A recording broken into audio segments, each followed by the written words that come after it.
Hi guys, hope you're staying safe and having a great day. So today I just kind of wanted to get into the whole reason why I wanted to start this channel. So basically about my tubal reversal and the outcome. So let's just dive in. So in 2017, me and my husband decided that we were going to start looking into our options for conceiving. He did not have any children. I had three, like I said in the previous video. I had my tubes tied back in 2007 when I had my last baby in my previous marriage. Originally going into it, we thought maybe that our best option would be to have IVF. And the reason for that was just because I knew that it would be, a big surgery for me to get my tubes untied, have a baby, and then if we decided just to have one baby, I would have to go in and get him tied again. So we kind of thought, that IVF would be a better option for us. Of course, my journey and anybody else's journey, nothing goes as planned. So, we were seeing a doctor, and we were referred to a doctor in Dallas, a fertility doctor, and she was really nice. She was very informative. We really liked her. So of course, once you go in, they talk to you, they get all your information. She asked why I had my tubes tied in 2007, because at the time I was really young. I think I was done having babies, I think by the age of 22. So I was pretty young. The doctor that actually tied my tubes, he made me wait a few months after I told him that I wanted to get it done, because he wanted me to think about it because I was very young. But I decided to go ahead and do it anyway. I felt that it was best for me at the time. So we talked about that. We talked about all of the options, and we told her why we wanted to do the IVF. And of course, she went along with it because it's our decision. It was our decision. So after talking to her, you go ahead and you start the process. It's a lot of blood work. I went in first. I did all my blood work. I went ahead and did the SHG test, I believe. Yes, the SHG. Of course, we knew my fallopian tubes were tied. She just wanted to go ahead and take a look at that, and also take a look at my uterus. And of course, all these tests took, weeks. So I know how frustrating it can be, how it seems like it's going to take forever, and all you want to do is get to the point where you're able to start trying to make a baby. But it does take time, and I want to encourage people just to kind of have patience. I know at the time it's very hard to have patience, because it seems like it takes forever, but you will get there. All the tests will get done, and you will come to that point where it's time. But anyway, so of course, all my tests came back, good. We knew that I could have children, because I did have the three. My husband did not know for sure if he can even have children. I believe he had tried before, in a previous relationship, and they were never able to have children. So he just thought that he wasn't able to. When he did go and do his tests, which were a lot easier than mine, the results came back, and it was like a big blow. They came back that he had a low sperm count. And so it would actually, and that's another reason why the doctor thought, IVF would be good, because of that, the low sperm count. And so even if we did try to get my tubes or untie my tubes or go that direction, it would probably be difficult for us to conceive anyway. And so, we accepted that, and we were going to do the IVF. We went ahead and started saving, because IVF is not cheap. It is very expensive. The surgery, the procedure, the medications, I mean, it's pretty costly. So we went ahead and started saving. I was able to get my meds, because you have to start the meds first. You have to go ahead and start those. So I went ahead and got my medications. Now, some of my medications was actually available to me through the doctor's office. If they're available to you, they will do that. They'll donate some of that medication that maybe somebody didn't use, and they just have in the freezer there. I would suggest asking, if anybody is doing IVF, I would definitely suggest asking the office if maybe they have that there, some of the medications that they can donate to you. It saves a lot of money. I think I saved about $1,000 worth of medications, because they just had them there and they offered them to me. So I would definitely ask about that. We went ahead and got those. We were waiting for, for me to start my next cycle.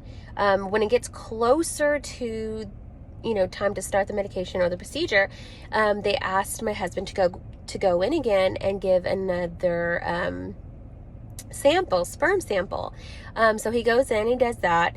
When the test comes back, and this was just crazy, when the test comes back, it turns out that it was actually a higher count, and they were all pretty mobile. Like it was just a huge change in his sample. So it was a shock to us. It was a shock to the doctor. And I want to say that it was because between the time that we got our meds, or that we talked to the doctor, and that time, we actually went on a diet, or better eating habit.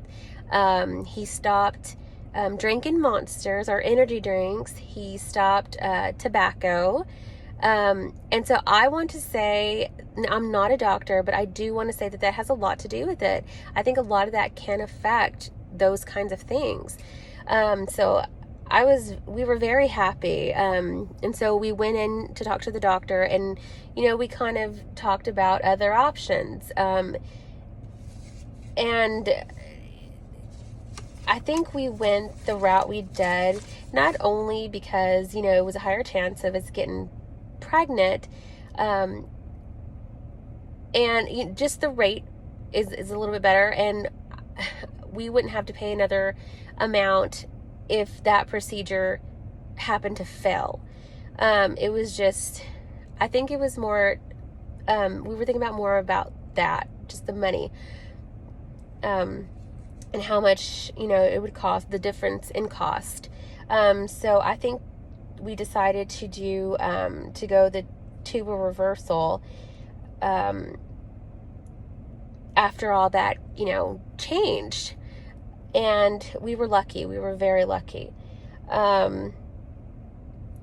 Let's see. Sorry, I wrote some notes.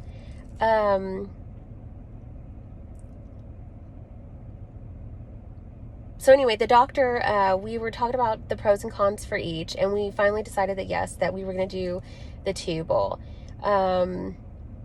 So we had everything in line. The only thing they had to do before the surgery was actually do the antibiotics and to lose a little bit more weight, because it's just a lot easier for surgery. I think it's a lot easier for all surgeries, but especially that one because of where the incision's going to be and how deep they have to cut.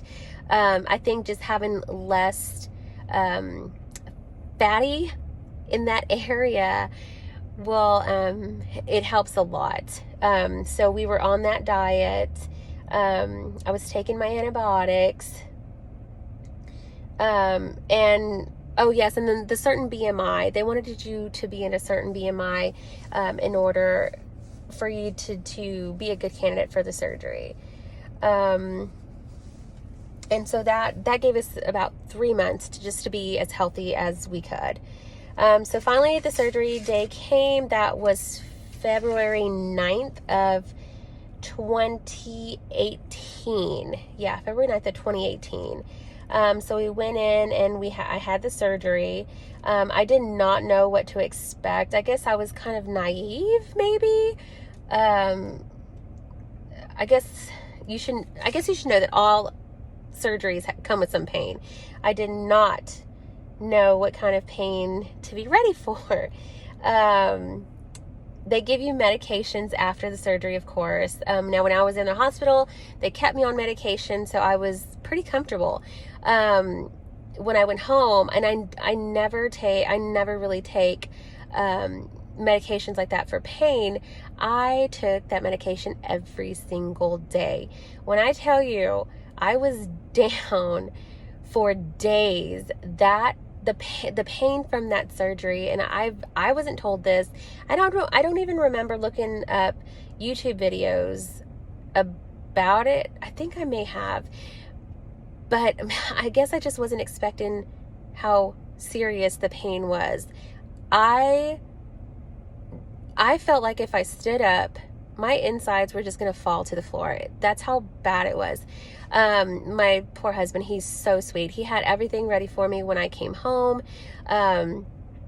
TMI, but he had to help me in the restroom. That's how bad it was. And if you want to get close to your husband, that was pretty serious closeness. To have somebody have to help you in the restroom, it's crazy. So I eventually you start feeling better. You don't feel like yourself for a while. It took me a long time to actually feel like I was, feeling good. Now, while I was taking care of the incision, because it was a pretty long incision, I was taking care of it. He was actually having to help me take care of that too, just to kind of keep it dry,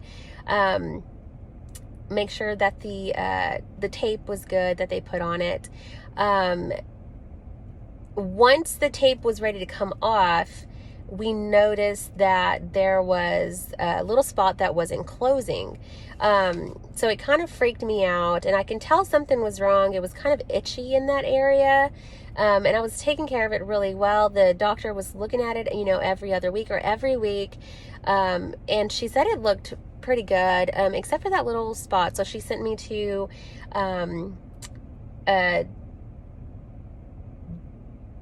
another doctor, and I forget what it's called. I have to look that up, but she sent me to them.